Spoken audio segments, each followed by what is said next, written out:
Hello everyone. Today we're going to be doing a little test between two fundamentally different types of detectors. One's a VLF and one is a high power pulse induction. Just quickly start up the VLF. Just use that 5-cent coin. As you can see, it's given us a ferrous level of 11 and a conductivity of 2. It also tells you how deep it is, and there's a few other little things it can tell you. So it's a good visual display. The Whites TDI is an entirely different beast altogether. It is a pulse induction, gives you 2 tones.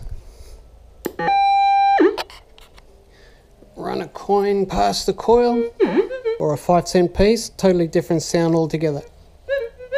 Right, we're going to put the Minelab Explorer to the test. Before I take it out, I want to be sure of what I'm dealing with. So I'll just do our initial test. Okay.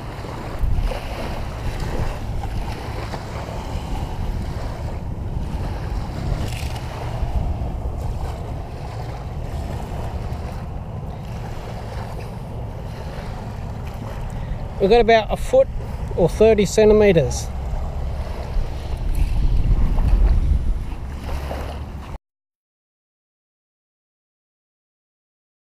Now I like this soil because it's slightly mineralised. It's also very salty, so it's a good test for the Minelab Explorer. We'll see how deep it can pick it up. Now as you can see, it's given a ferrous content of 19 and a conductivity of 16. Right. Conductivity of 5. Sorry, ferrous content of 5, conductivity of 9. It's saying it's either a coin or a ring. Have a look.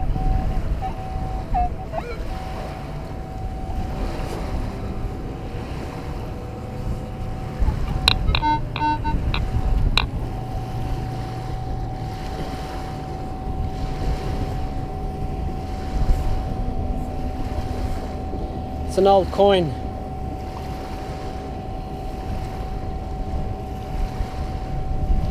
But that's a fairly good depth. So we've got, that's over a foot deep. That's over a foot deep for a fairly large coin. Even though a coin does give off a bigger signal, it's still not bad. So we'll just keep plotting along and see what happens. That's a pretty nice sounding signal. Ferrous and conductivity is about right. Same as a coin though, as opposed to a ring.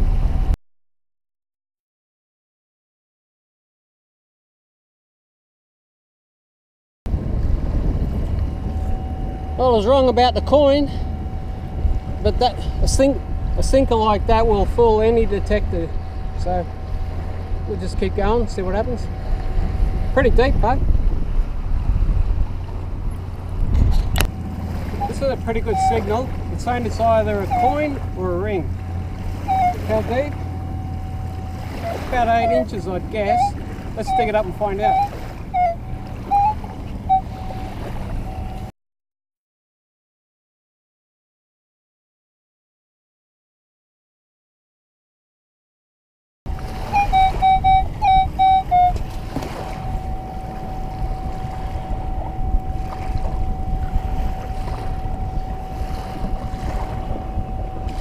Belt buckle.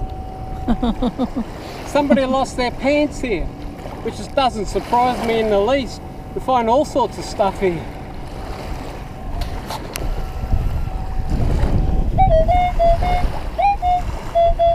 That's saying it's a coin or a ring. What is it?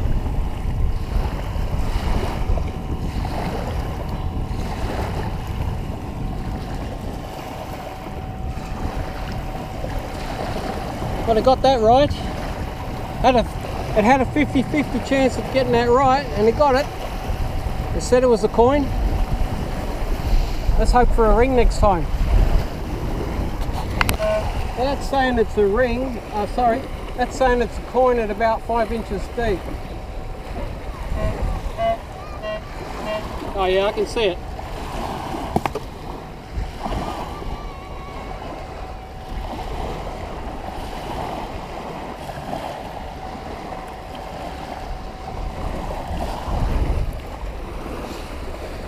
It's pretty good for picking out coins,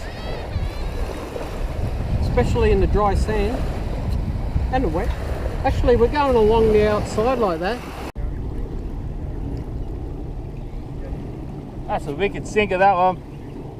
It's a bit hard to get the big shovels in them holes, so having a pointer and putting your hand in there, being careful of sharp shells and yeah, glass, just got to be careful. Gloves are good.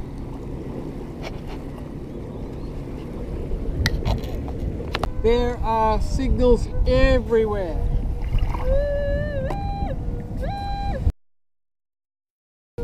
Oh, there we go. Can you see that? Now that is extremely old.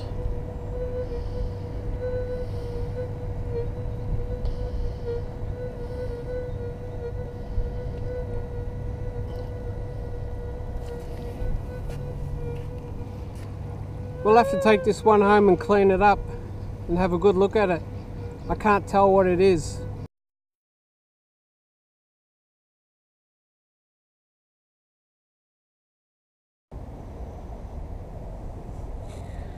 Sometimes when you're out in shallow water, you find the weirdest things. Have a look at this.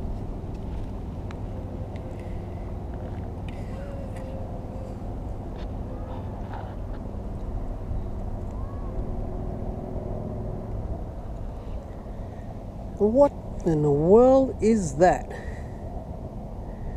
It's brass, but I've got no idea what that is.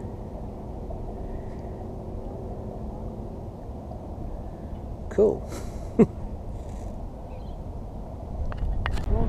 The only thing I've found so far is $2 coin. And Vince has found, okay, $15 on the zipper. I've come last. I've got a 10-cent piece, and a couple of nails, and bottle top about 25 inches down. I thought it was a Coke can. But the beach conditions are a little bit bad. We've come at the wrong time. The sand's very soft out there. I'd almost say that it's been dumped there recently. So we're going to try another beach? Cooler. Cool them, alright. You got the caravan park there, that's why it's a bit busier, so there's people all year round there on that one. Cool. That's where we found a big diamond ring, eh? Yeah, that's what Guy said there, yeah. You found one as well? Yeah. 6 months ago? Yeah. That's Cindy actually, my daughter actually found it. We found it, seen there was something shiny there. It looked like it was silver, but it was actually the diamond in the 18 carat that she found. Exactly. So I thought it was silver. I said, "Oh, come over here and dig out this ring." I could see it flash into the diamond. Yeah.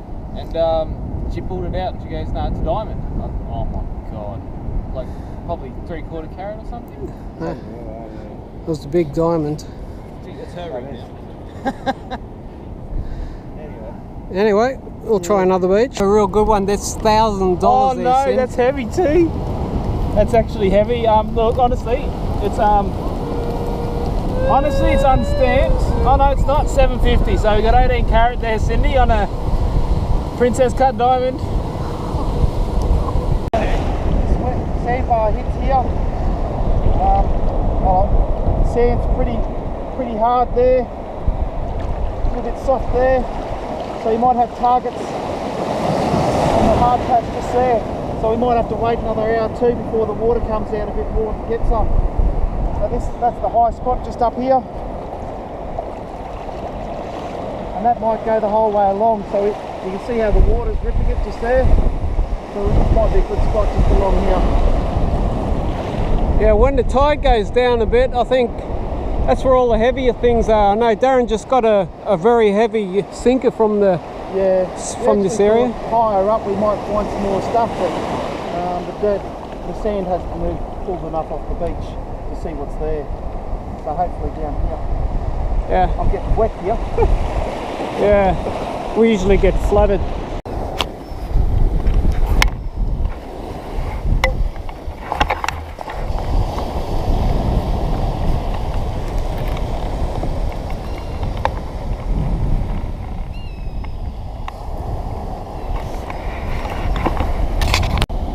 Here we go, another ring, looking good.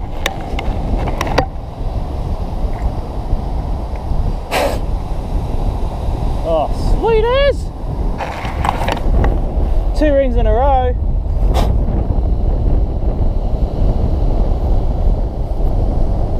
Oh, drive! Motorcycle ring, happy days. Might even be gold. It's got stamps on it. Stamps I've never seen before.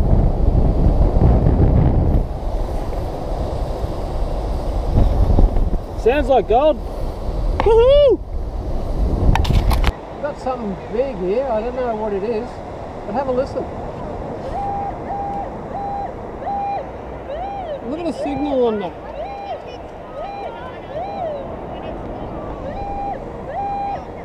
That's huge. Let's dig it up and find out.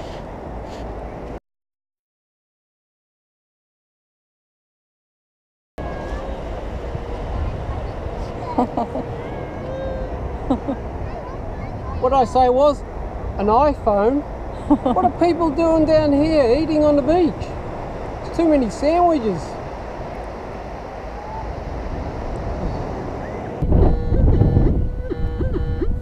I think that's a coin.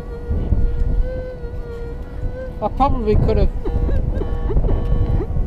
I'll try and sieve it out. Hang on. I bet you it's a coin.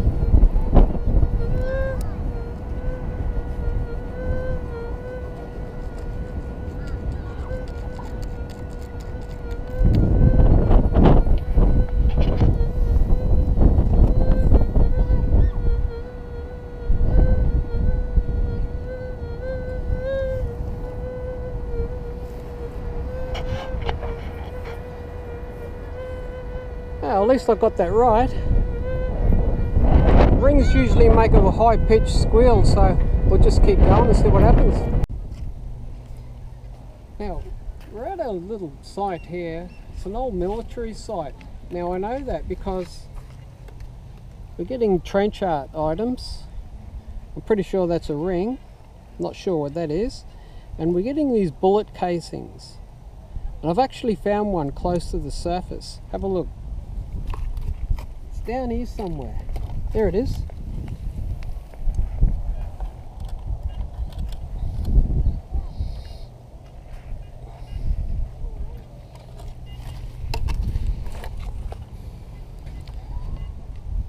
These are actually in pretty good condition, so we can clean these up and keep them as part of the relics we're collecting. Anyway, that's what we got so far. Now up on the grassier section, we're getting a lot of brass and copper items like this. A lot of war relics. We've got a couple of 303 bullet shells, I think, and some badges. So because we've got the discriminator on high, we're not picking up any iron targets. These are easy to pick out of a lot of items, you know, especially a lot of rubbish in the ground. They just stand out. A lot of this stuff is called trench art, or what the soldiers used to do in the trenches when they got bored. They used to make pieces of jewellery and little items, set little challenges for themselves. They're considered quite desirable today. So if you just want to use a discriminator and pick up things like bullets, coins, badges and stuff from an old army base, check the grassy sections of the parks. But don't forget, come with me, I'll show you.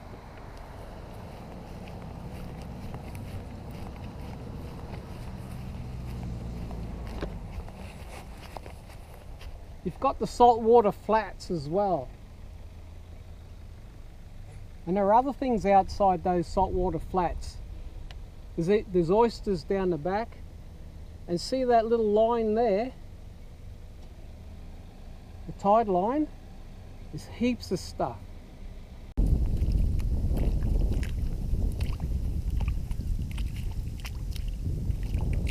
Knife them off their rock. Stick a knife in there. And you can bag that. You're allowed to take 50.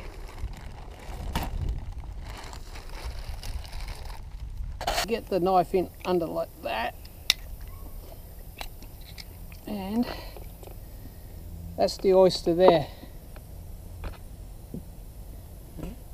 Now I'm just going to try that. Ready? Bit salty, but geez, that's nice.